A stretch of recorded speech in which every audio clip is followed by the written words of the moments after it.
ये मसला है, क्योंकि जिस प्रकार से हम देखते हैं कि गौतम बुद्ध का जन्म नेपाल में हुआ, उनका ज्ञान प्राप्त भारत में हुआ। इस प्रकार से देखें तो बहुत सहज है, क्योंकि इसमें दोनों देश में एक सहिष्णुता का भाव उमड़ के आता है। फिर भी हमें कहीं ना कहीं फिर भी लगता है कि इन दोनों देशों में इस चैनल से, इस ब्रिज से जो ब्रिजअप होना चाहिए था मैत्री का, वो कहीं ना कहीं हमें पीछे धकेलता है। भारत और नेपाल का मधुर रिश्ता आज का नहीं बल्कि पौराणिक काल से है। भारत और नेपाल का यह ऐतिहासिक, सांस्कृतिक और धार्मिक संबंध महज भौगोलिक निकटता की वजह से नहीं है, बल्कि यह दोनों देशों की आस्था, भाईचारा और विश्वास का प्रतिफल है।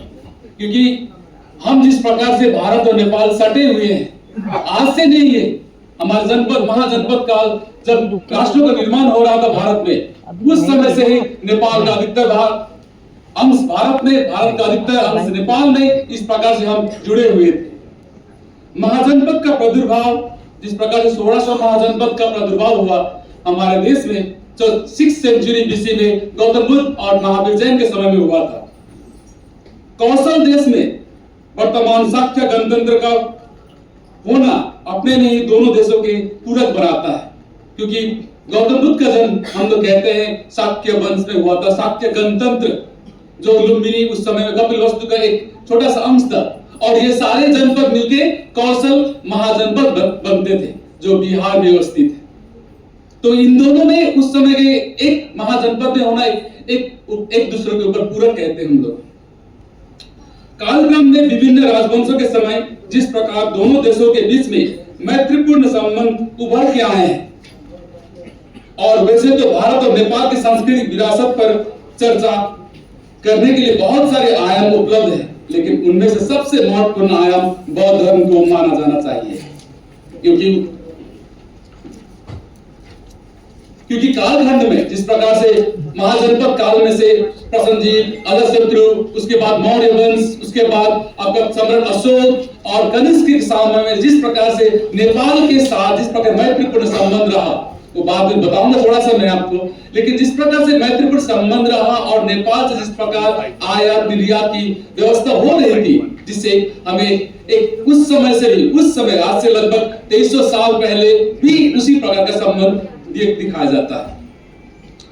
लेकिन इसमें सबसे महत्वपूर्ण आयाम हम बौद्ध धर्म को मानते हैं, क्योंकि भारत और नेपाल को खगोलने के लिए, जो मैत्रीपूर्ण संबंध खगोलने के लिए बहुत सारे आयाम है। उसमें हमारा ट्रेड, बिजनेस, रोटी बेटी, घास, कपास, ये सब बहुत सारे आयाम हैं। लेकिन इसमें हमें सबसे महत्वपूर्ण लगा बौद्ध धर्म का इतिहास, और बौद्ध धर्म किस प्रकार से हमें जोड़े रखता है, यही आयाम मुझे चर्चा करने के लिए भी बहुत उत्सुक कर रहे थे। भारत और नेपाल की सांस्कृतिक धरोहर ही बौद्ध धर्म की नींव पर टिकी हुई है। प्राचीन में प्राचीनतम और प्रासंगिकता में नवीनतम।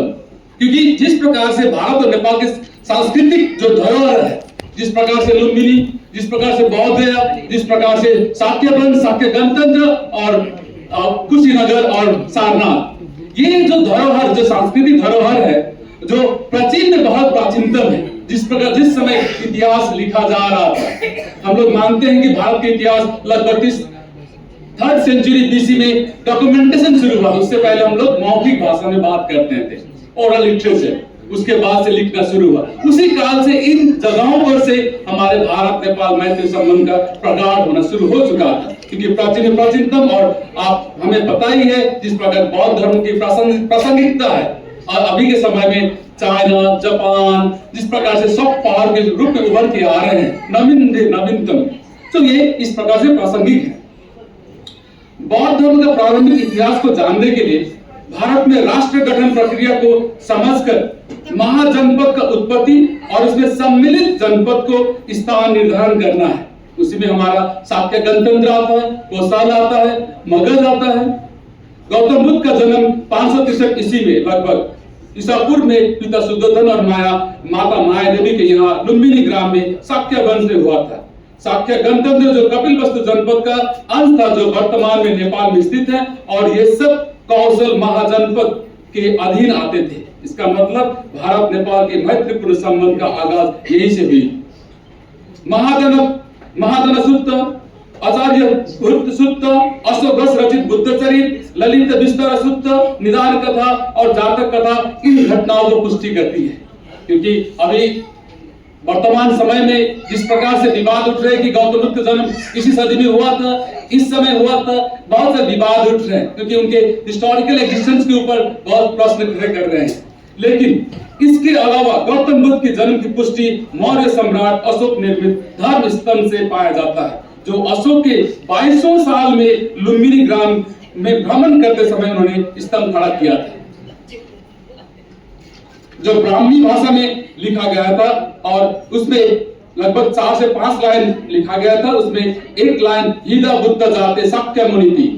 भगवान बुद्ध का जन्म यही लुम्बिनी में हुआ था और इस ग्राम को इस मंदिर को मैनेजमेंट करने के लिए, मेंटेनेंस के लिए हम लुम्बिनी ग्राम को राजस्व प्रदान करते हैं, बल्कि लिखा गया था, जिसे हम लोग जिस ब्राह्मी स्क्रिप्ट में लिखा होने के चलते इसे रुमंडे भी कहते हैं, क्योंकि उस समय either maybe the Greek or Latin German भाषा में इसको ट्रांसलेट जब करने की खोज रहे थे तो लुम्बिनी को रुमंडे कहा गया था।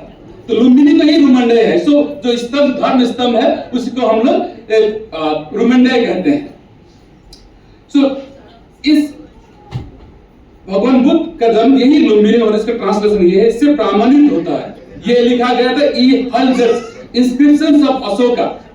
ये किताब में संपूर्ण लिपि को अनुवाद किया गया और उन्होंने विस्तारित रूप से बताया कि किस प्रकार से ये उस समय लगभग गौतम बुद्ध के मृत्यु के 300 साल बाद और सम्राट अशोक ने वहां पर धर्म स्तंभ खड़ा करके इसमें लिखा था।